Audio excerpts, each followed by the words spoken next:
In this video, we're going to go over the proof of why the surface area of a cone is pi r squared plus pi r times s. And we're going to define s as the slant side of the cone. So the first part of the surface area of a cone is pi r squared. So pi r squared is the base of the entire cone, which is a circle.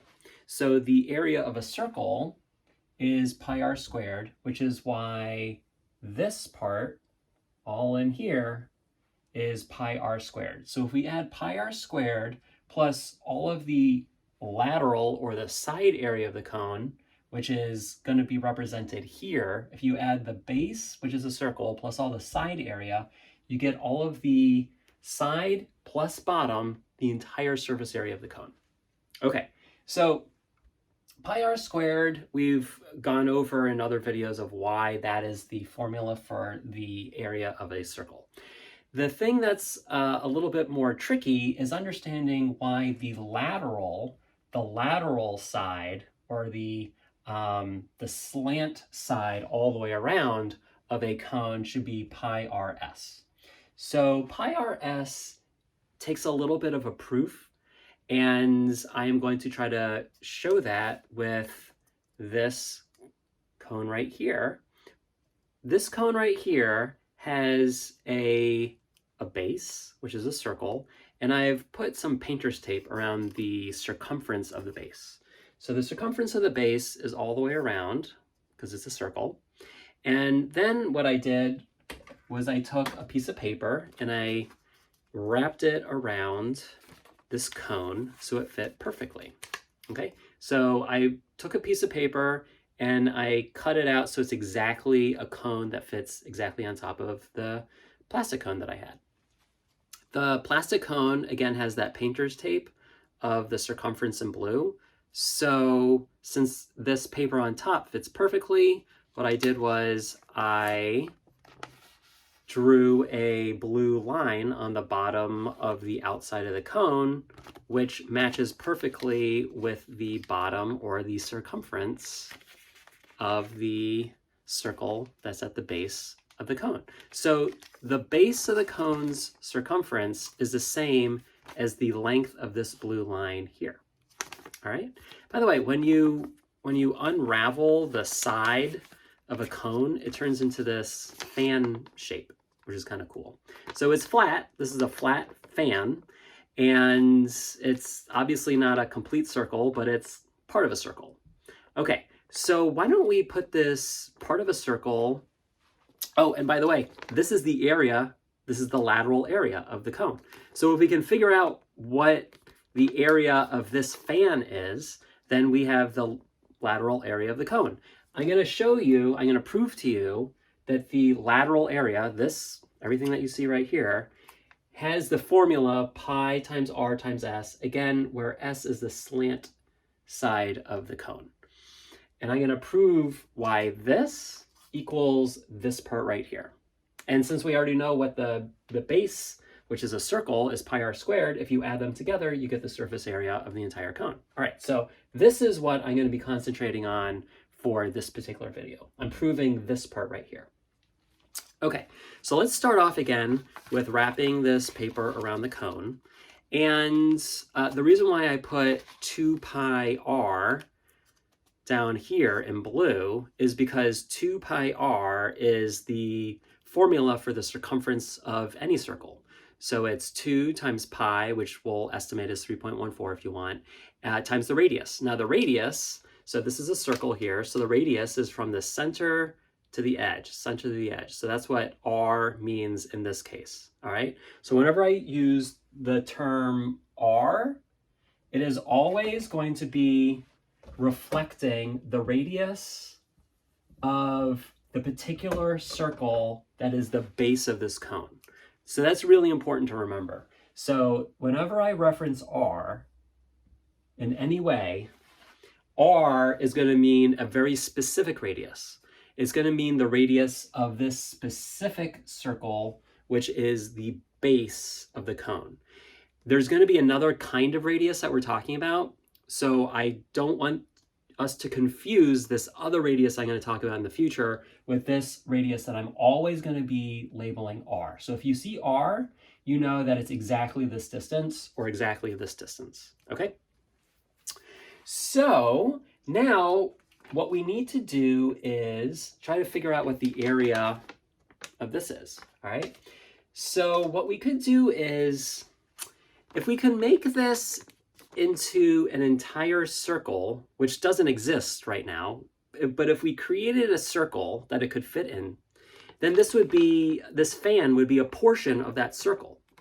And if we could figure out exactly what percentage this fan is of whatever of this imaginary circle that we're going to create, and we figured out the area of the entire imaginary circle, and we knew that this fan was just a fraction of it, if we knew what fraction this fan was of the entire circle, and we knew the area of the entire circle, then we could figure out the area of this fan. So that's basically what the proof is in a nutshell. And here we are going to go through it. Just another kind of terminology thing. So I put 2 pi r here because that's representing the blue, all right? And then I also have these red lines coming down from the peak or the apex of the cone. Do you see that? So all of these red lines are all the same length because they all go from the top down to the base, top down to the base. So all the red lines are the same length. And I'm representing that with S for slant side.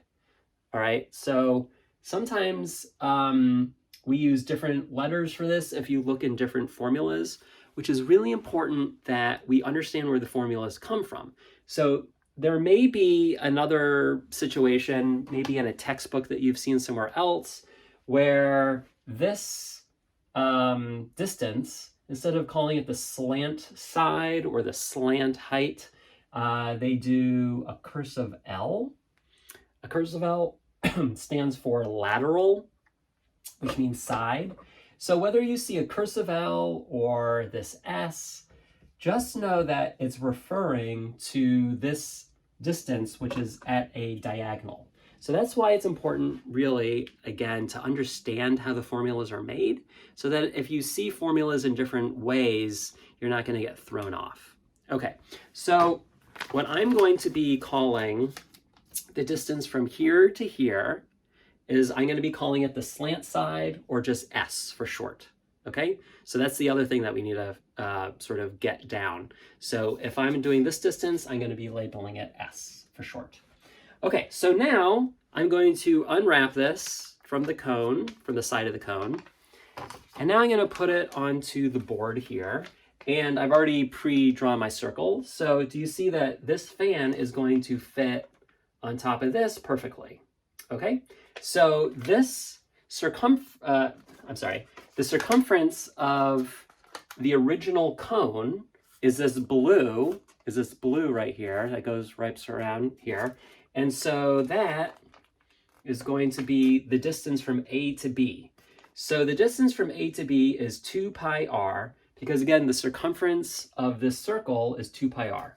Remember, when we're using r, what does that r refer to? It refers to this radius, okay? The radius of the base of the original cone.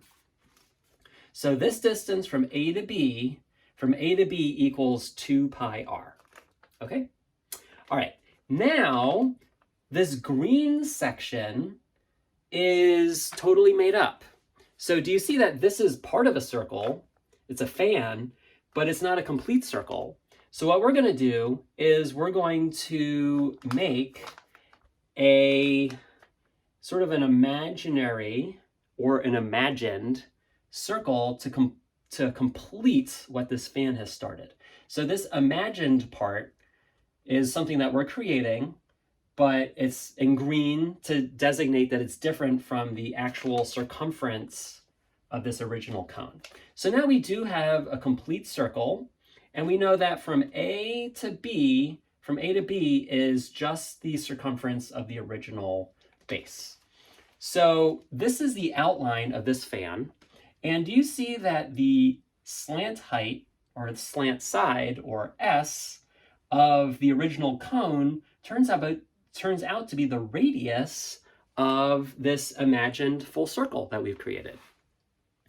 To distinguish the radius of this imagined circle from the radius of the original base, I have called it S instead of R. That's important. So if we're talking about R, we're talking about the radius of this circle over here, which is the base of the cone. But if we're talking about S, we're talking about the radius of this fully imagined circle that we've created. So it turns out that the S, this slant side,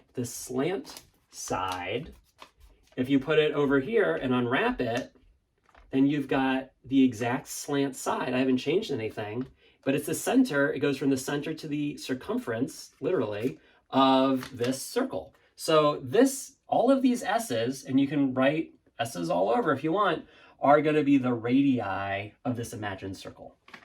All right? So that's a lot, but that's setting up what we are going to do next. All right? Okay, so now if we could figure out the entire area of this circle, this imagined circle, and if we could figure out what proportion or percentage this fan is of this entire circle, then we could figure out what the area just is of this part of this imagined circle, this fan. So this is where we're going to get into a little bit of formulas and a little bit of algebra. Okay, so let's see what we can figure out.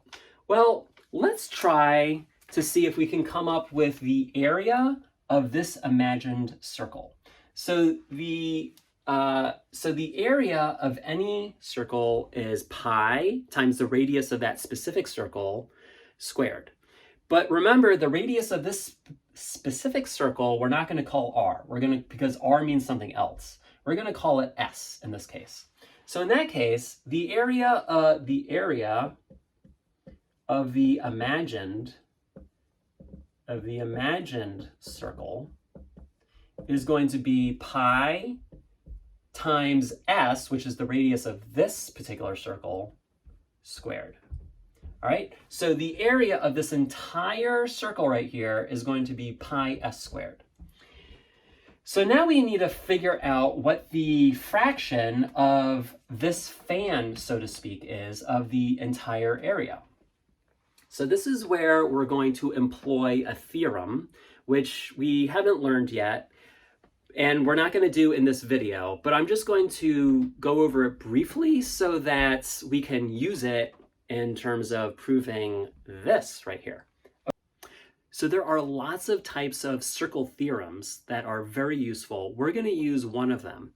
And the specific circle theorem that we're going to use right now says that if you take a section, we'll call it a sector. If you take a sector of a circle, then the fraction of the circle that is the sector is proportional to the fraction of the circumference that it touches. So if this sector was, for instance, 1/6 of all of the area of the circle, then the circumference, just the part of the circumference that this sector is touching, would be 1/6 of the entire circumference of the circle. So likewise, if we had a sector that was exactly a quarter, the area of this sector would be a quarter of the entire area of the circle. And so the part that the sector is touching of the circumference would be exactly 1/4 of the circumference. If you did exactly half of the area, then half of the area of the entire circle will be taken up by the sector. And so the arc of the circumference that this sector touches would be half of this entire circumference. Let's do one more.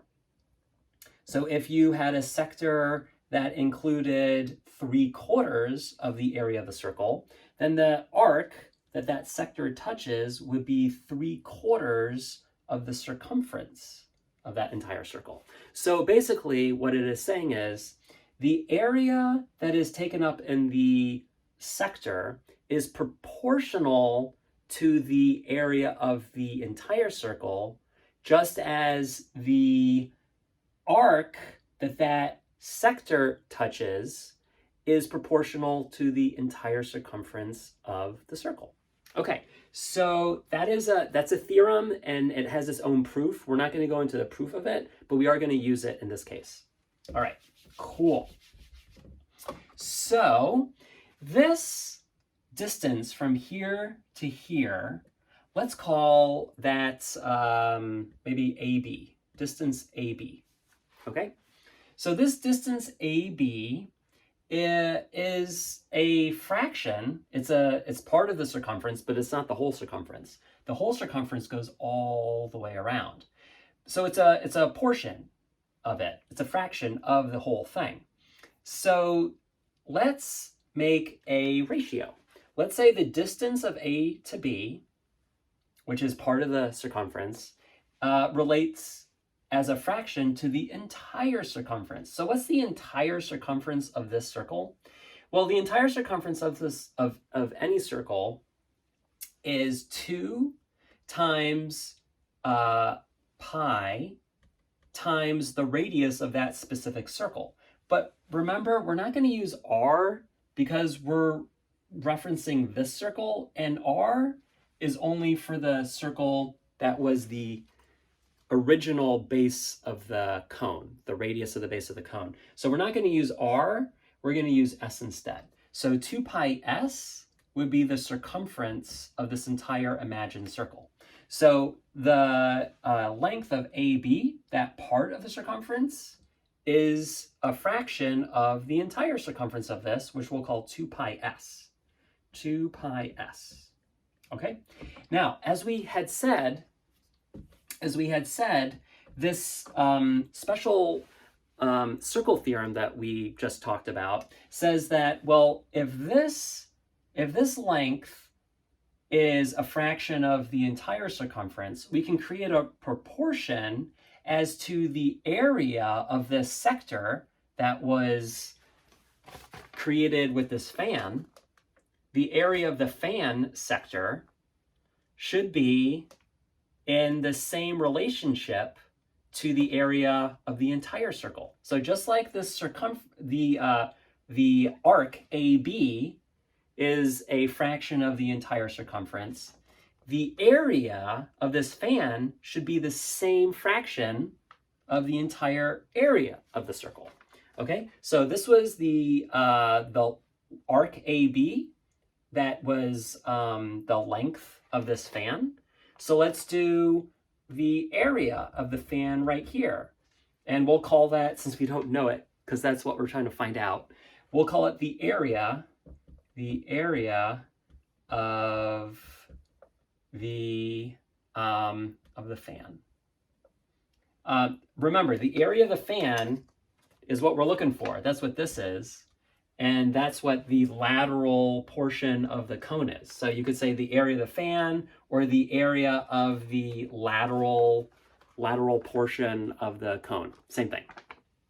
Okay, let's make that fraction. So the area of this fan relates to the area of the entire circle. So what's the area formula for a circle? It's pi times the radius squared. Again, we're talking about radius of this specific circle. So instead of using r, we're going to use s. So it's pi s squared. So here we have created a very nice proportion. Okay, so if we can solve this proportion for the area of the fan, then we've done our job. So let's see if we can do that. This is going to take some algebra. So we're going to go through it step by step together. Okay, so before we try to solve this proportion, let's try to solve just a completely different proportion that you may have seen just using regular old numbers. So let's take a break right here from this proportion, and let's just go over how to solve proportions in general using numbers that we can work with.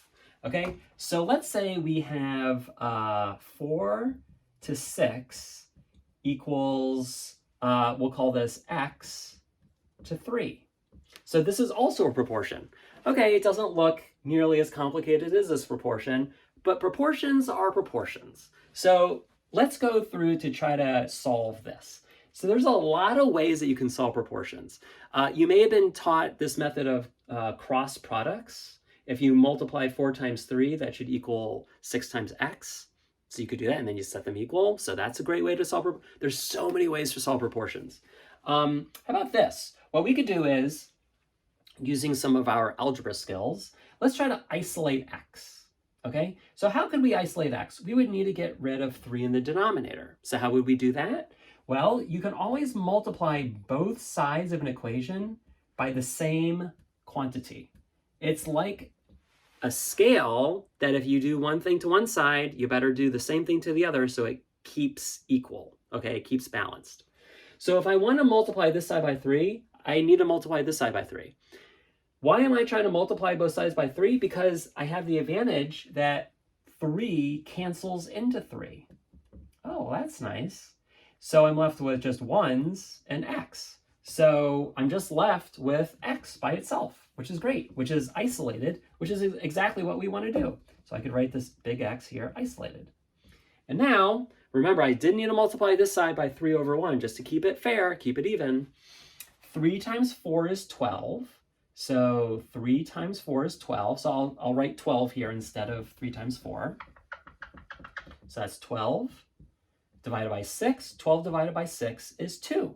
So x equals 2 in the specific proportion that I had written before, which was 4 over 6 equals x over 3. We now know that the true value of x in this specific case was 2. So I can write 2 in here. And let's see if that checks out. Is 4/6 equal to 2/3? Does 4/6 reduce down to 2/3? Yes, it does. So that is just a refresher on how we can solve proportions. Certainly not the only way, but it's one way, all right? So let's do that same kind of concept to this over here, even though this looks a little bit more complicated, but we're gonna take it step by step. Okay, so we're gonna do the exact same kind of idea in this case. So remember where I multiplied both sides by 3 over 1 to get rid of this? We want to isolate the area of the fan because the area of the fan is the area of that lateral part of the cone, which is this. So we're trying to prove this. So we want this to be isolated. So we want to get rid of pi s squared. Well, how do we get rid of the 3 in the denominator over here? We multiply by 3 over 1. So let's do the same thing, except we're going to do it by pi s squared over 1. Now remember, this is just as much a proportion as what we used over here with smaller numbers. We got to keep it balanced. So if we multiply this side by 3 over 1, we need to multiply this side by 3 over 1. If we multiply this side by pi s squared over 1, we need to multiply this side by pi s squared over 1. Okay? Now, just like the 3's canceled out, these cancel out, just to 1's. Isn't that nice? Okay, so now we have the area of the fan all by itself right there. And it's equal to all of this stuff. It's equal to all of this stuff. This stuff does not quite look like this. But with a little bit more work, we're actually, believe it or not, going to get all of this to actually equal pi times r times s. Okay, so let's roll up our sleeves and see what we can do here. All right, so we've got pi times s squared times AB. Now AB is representing the distance. AB is not like A times B. What AB here, what I'm doing is representing this distance. So however you want to represent this distance is fine. I'm calling it distance AB. You could call it distance Y and just write a Y in there or an X. It's up to you, however you like to do it. Okay, so let's see. Are there some things that we can cancel out? Are there some things that we can cancel out? Meaning if you see something down here and you see something up here, anything over itself is 1. Like for instance, like over here, 3 over 3, those canceled out to 1's. So if you see anything over itself, you can kind of just get rid of it and cancel it to 1. So do you see a pi here and a pi here? I do. So let's cancel those out. Pi goes into pi exactly one time. So we can erase those. If you want to put a little 1 there, that's fine, but 1 times anything is just what that anything is, so you don't even need that 1 anymore. So they just kind of go away. Let me bring these a little bit closer in. I'll bring this s in a little closer. And then this is s squared. Let me write that. What's another way of writing s squared? Well, it's s times s. Okay, so s times s is s squared. Ooh, I see an s here and an s there. Those can cancel out. Oh, wow, we're canceling stuff out. Things are just canceling. So I could put a little 1 there if I want. You don't have to, because, again, 1 times anything is just what that anything is. Wow, we are canceling down. Okay, so now I have s times AB. AB, again, is this distance. It's not a times b. In this particular case, I'm using AB as this distance. So s times this distance AB all over 2. Okay? In fact, I'll take this 1 out. I don't need that 1 either.